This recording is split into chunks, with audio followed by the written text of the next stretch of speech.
欢迎来到 Nguyen TV 频道，请订阅频道，所以大家不要错过当天最热门的新闻。我们今天的时事通讯包括以下内容：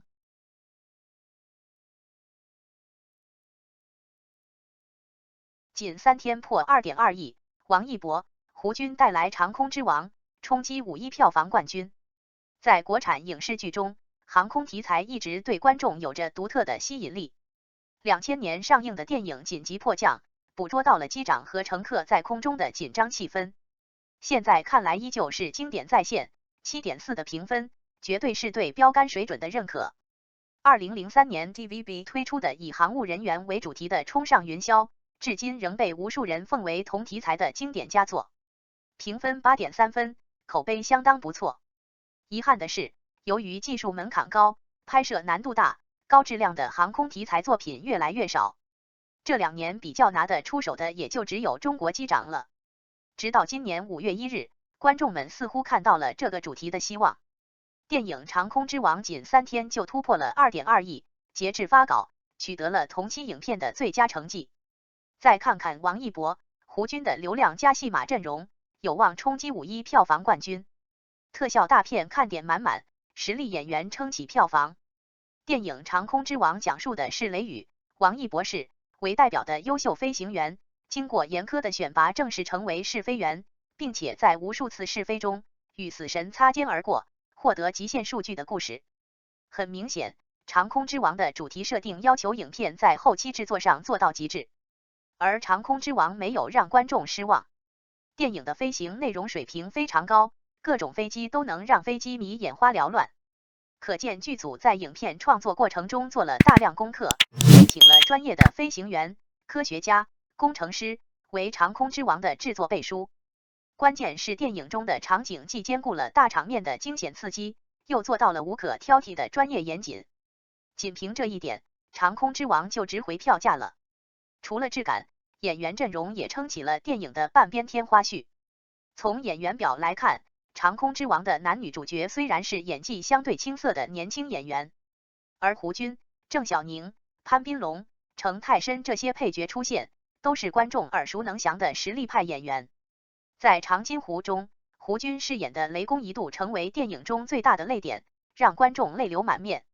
而在电影《长空之王》中，作为配角的胡军也是发挥稳定，将一个负责任的试飞员队长演绎到淋漓尽致。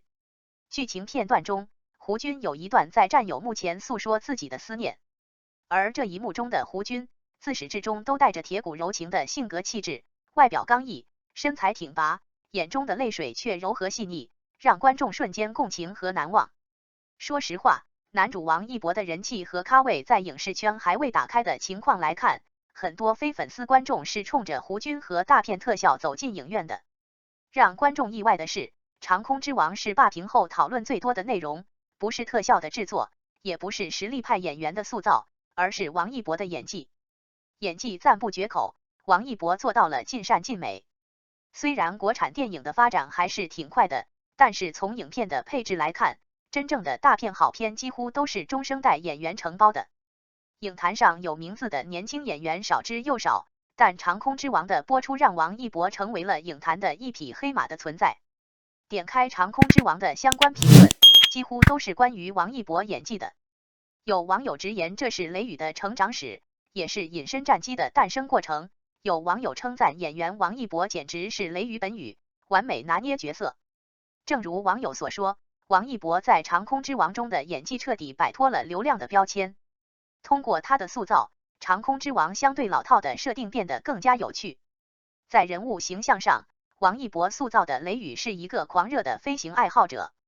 他年轻气盛，性格傲慢，坚持不懈地报考航校，成为一名优秀的飞行员。而王一博的刻画，几乎将角色在不同阶段的性格特征都展现出来了。剧情一开始，不顾父母的反对倔强的雷雨，身上充满了少年的纯真、倔强，甚至是叛逆。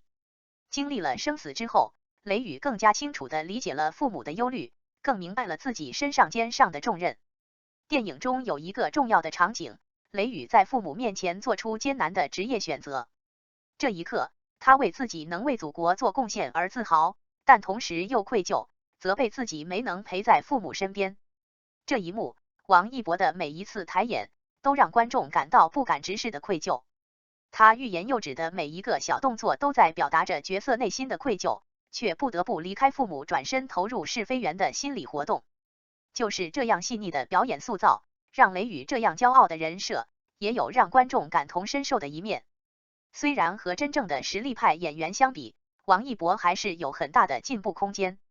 但他帅气健康的外形，青涩真挚的表演，让观众打破了对流量演员的偏见。难怪这部电影明明是靠胡军和特效来吸引眼球的，但在上线之后，观众的目光却集中在了意想不到的王一博身上。当然，长空之王也不是完美的作品，王一博的演技相当惊艳，但电影中缺少细腻的文戏，直接拖累了周冬雨的发挥。在影片中，王一博饰演的雷雨和周冬雨饰演的沈天然是一对官配，不过剧情并没有渲染两人的感情基础。感情线的节奏让观众感觉有点突兀，让人觉得两人的眼神交流都有点莫名其妙。不过，对于这部妥妥的工业大片《长空之王》来说，年轻人的爱情本身就是一个无关紧要的故事情节，所以电影中周冬雨和王一博的不自然的爱意并不会影响到整部影片的呈现效果。总而言之，电影《长空之王》好评如潮是有原因的，诚然影片的特效保证了视听的体验感，再加上王一博、胡军、周冬雨等演员的精彩演绎，呈现出令人感动、惊叹的航空题材作品。如果《长空之王》保持水准、排片率的话，有望冲击5·1票房冠军的宝座。最后，你觉得《长空之王》这部电影怎么样呢？感谢您观看视频。如果您觉得本时事通讯有用，请不要忘记点赞、评论和订阅。祝您生活愉快，充满活力。再见。